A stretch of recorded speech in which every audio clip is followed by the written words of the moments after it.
भारत माता की, भारत माता की इनकलाब, वंदे वंदे।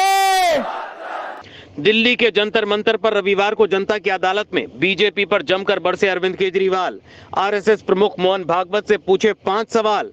कहा, भागवत जी बताएं, राह से क्यों भटक गई बीजेपी। ये आरएसएस वाले कहते हैं हम राष्ट्रवादी हैं, आरएसएस वाले कहते हैं हम देशभक्त हैं। आज मैं पूरे सम्मान के साथ, आरएसएस के प्रमुख हैं श्री मोहन भागवत जी, मैं पूरे सम्मान के साथ मोहन भागवत जी से 5 प्रश्न पूछना चाहता हूं और आपका समर्थन चाहता हूं। अगर मैं कोई गलत प्रश्न पूछूं तो बता देना, और सही प्रश्न पूछूं तो मैं आपसे हाथ खड़ा करवा के पूछूंगा। मेरा पहला प्रश्न है मोहन भागवत जी से, जिस तरह मोदी जी देश भर में लालच देके या ईडी और सीबीआई की धमकी देके, डरा के दूसरी पार्टी के नेताओं को तोड़ रहे हैं, पार्टियां तोड़ रहे हैं, सरकारें गिरा रहे हैं, क्या यह देश के लिए सही है? मैं मोहन भागवत जी से पूछना चाहता हूं, क्या आप नहीं मानते कि यह भारतीय जनतंत्र के लिए हानिकारक है? पूछना चाहिए कि नहीं पूछना चाहिए मोहन भागवत जी से? मेरा दूसरा प्रश्न है उनसे, देश भर में सबसे भ्रष्टाचारी नेताओं को मोदी जी ने अपनी पार्टी में शामिल करवा लिया। जिन नेताओं को कुछ दिन पहले मोदी जी ने खुद सबसे भ्रष्टाचारी बोला, जिन नेताओं को अमित शाह जी ने खुद भ्रष्टाचारी बोला, कुछ दिन के बाद उनको बीजेपी में शामिल करा लिया। मैं मोहन भागवत जी से पूछना चाहता हूं, क्या इस प्रकार की राजनीति से आप सहमत हो?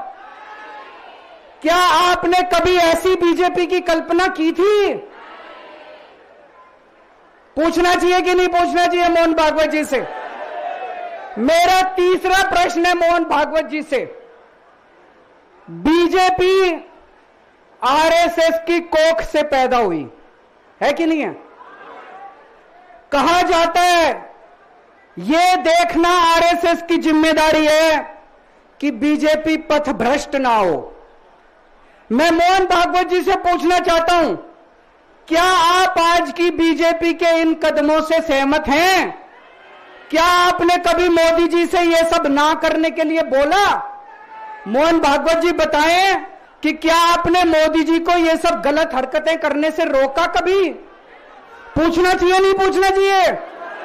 मेरा चौथा प्रश्न है मोहन भागवत जी से, जेपी नड्डा जी ने लोकसभा चुनाव के दौरान उन्होंने कहा कि बीजेपी को अब आरएसएस की जरूरत नहीं है। आरएसएस बीजेपी की मां समान है कि नहीं है? क्या बेटा इतना बड़ा हो गया कि मां को आंखें दिखाने लग गया? क्या बेटा इतना बड़ा हो गया कि आज मां को आंखें दिखाने लग गया? जिस बेटे को पाल पोस के बड़ा किया, जिस बेटे को प्रधानमंत्री बनाया, आज वो बेटा पलट के मां को अपनी आंखें दिखा रहा है। मातृतुल्य संस्था आरएसएस, आज वो बेटा अपनी मातृतुल्य संस्था को आंखें दिखा रहा है। मैं मोहन भागवत जी से पूछना चाहता हूं, जब नड्डा जी ने यह कहा तो आपके दिल पे क्या गुजरी, आप जरा बताइए इस देश को। क्या आपको दुख नहीं हुआ?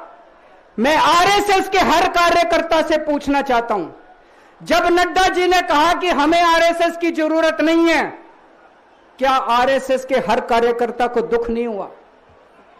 मेरा पांचवा प्रश्न मोहन भागवत जी से मैं कहना चाहता हूं, आप ही लोगों ने मिलकर कानून बनाया था कि 75 साल के होने पे कोई भी व्यक्ति रिटायर होगा। इस कानून के तहत आडवाणी जी को रिटायर कर दिया, मुरली मनोहर जी जैसे बड़े बड़े नेताओं को रिटायर कर दिया, बीसी खंडूरी जी को रिटायर कर दिया, कलराज मिश्र को रिटायर कर दिया, शांता कुमार को और पता नहीं कितने लोगों को रिटायर कर दिया। अब अमित शाह जी कह रहे हैं कि यह नियम मोदी जी पे लागू नहीं होगा। तो मैं मोहन भागवत जी से पूछना चाहता हूं, क्या आप इससे सहमत हो कि जो नियम आडवाणी जी पे लागू हुआ वो मोदी जी पे लागू नहीं होना चाहिए? अरविंद केजरीवाल ने जंतर मंतर पर मंच से लहराया आम आदमी पार्टी का चुनाव चिन्ह झाड़ू। कहा यह चुनाव चिन्ह नहीं, आस्था का प्रतीक है। झाड़ू है ना, ये जो झाड़ू है, ये झाड़ू अब चुनाव चिन्ह नहीं है। ये झाड़ू चुनाव चिन्ह नहीं है आम आदमी पार्टी का, ये झाड़ू आस्था का प्रतीक है।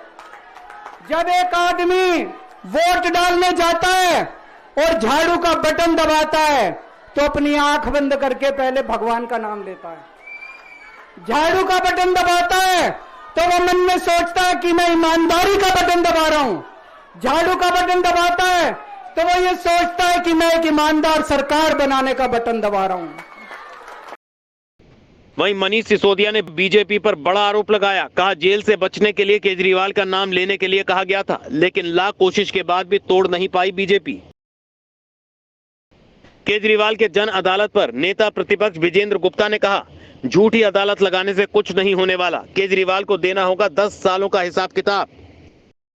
केजरीवाल पर बीजेपी नेता कपिल मिश्रा ने पलटवार किया। बोले, आरएसएस से सवाल पूछने से पहले अपने पिता समान अन्ना हजारे के सवालों के दे दो जवाब, सवाल करने के बजाय हिसाब दो। वहीं बीजेपी सांसद रामवीर सिंह बिधूड़ी बोले, आम आदमी पार्टी के प्रदर्शन में आतिशी को बोलने तक नहीं दिया गया, वो तो नाम मात्र की सीएम है, उन्हें मजबूरी में मुख्यमंत्री बनाया गया। राजसत्ता टीवी पर आपको मिलती है देश दुनिया से जुड़ी एक से बढ़कर एक खबरें। आप भी जुड़िए, हमारे चैनल को सब्सक्राइब करिए और बेल आइकॉन दबाना मत भूलिएगा